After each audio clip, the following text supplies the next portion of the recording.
বাহিরের গ্রাম অঞ্চলে প্রচুর প্রবাসী আঙুর ফল বা বাগানের কাজ করেন। যারা ফার্সি ভাষা ভালো জানেন এবং দক্ষ, তারা অফিস বা আইটি সেক্টরে ভালো অবস্থানে কাজ করেন। ফরাসিরা কেমন? তারা তাদের ভাষা বা সাংস্কৃতিক নিয়ে খুব গর্বিত। ফ্রান্সে ম্যানজোর শুভ সকাল, মেরেন্সি ধন্যবাদ বলাটা অভ্যাসের একটি অংশ। আপনি যদি তাদের নম্রভাবে কথা বলেন তাদের সাথে, তারা আপনার সাথে খুবই আন্তরিক ব্যবহার করবে। তারা কাজ এবং ব্যক্তিগত জীবনের ভারসাম্যকে খুব গুরুত্ব দেয়। ছুটির দিনে তারা কাজ করতে পছন্দ করে না। ফরাসিরা খেতে খুব ভালোবাসে। দীর্ঘ সময় ধরে আড্ডা দিয়ে খাবার খাওয়া তাদের সাংস্কৃতিক একটি অংশ। ফ্রান্সে থাকতে হলে ভাষা শেখা বাধ্যতামূলক। ইংরেজি দিয়ে এখানে চলা বেশ কঠিন। এছাড়া প্যারিসের মতো শহরে আবাসন খরচও কিন্তু খুব বেশি। ছোট ছোট স্টুডিও বা অ্যাপার্টমেন্ট থেকে অনেক কষ্ট করে প্রবাসীরা তাদের জীবন শুরু করেন।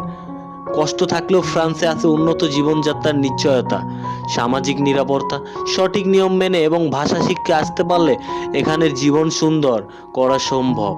ফ্রান্স শুধু আইফেল টাওয়ারের দেশ নয়, এটি হাজারো প্রবাসীর স্বপ্নের দেশ।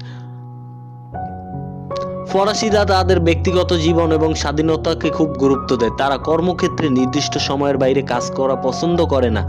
ফ্রান্সে কারো সাথে কথা শুরু করার আগে বেনজোর শুভ সকাল বলাটা এক ধরনের বাধ্যতামূলক নিয়ম। এটি না বললে তারা অপমান বোধ করে, অভদ্র মনে করবে আপনাকে।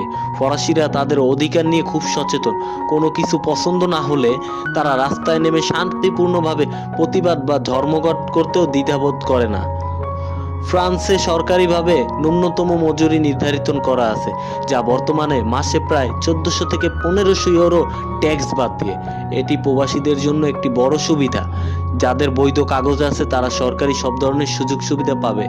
চিকিৎসা ভাতা, আবাসন, এগুলো সব পাবেন তারা। যারা কাগজপত্র ছাড়া থাকেন তাদের জীবনে চলাটা খুব কঠিন।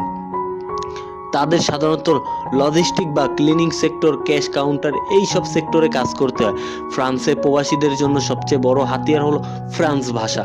যে যত দ্রুত এই ভাষা আয়ত্ত করতে পারবে তার জন্য ততটাই ভালো, এবং ভালো বেতনের চাকরি পাওয়া ততটাই সহজ হয়ে যাবে। প্যারিসে থাকা অনেক ব্যয়বহুল। রুম ভাড়া 500 থেকে 1000 ইউরো হতে পারে।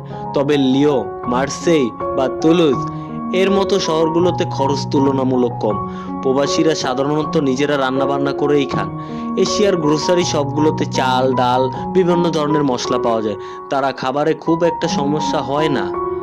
ফ্রান্সের স্বাস্থ্য সমস্যা বা ব্যবস্থা নিয়ে বিশ্বের অন্যতম সেরা। এটি অনেকটা বিনামূল্যে পাওয়া যায় ইন্স্যুরেন্সের মাধ্যমে। এখানে উচ্চ শিক্ষা অনেক কম খরচে বা ফ্রিতে সম্পূর্ণ করা যায়, যা প্রবাসীদের সন্তানদের ভবিষ্যৎ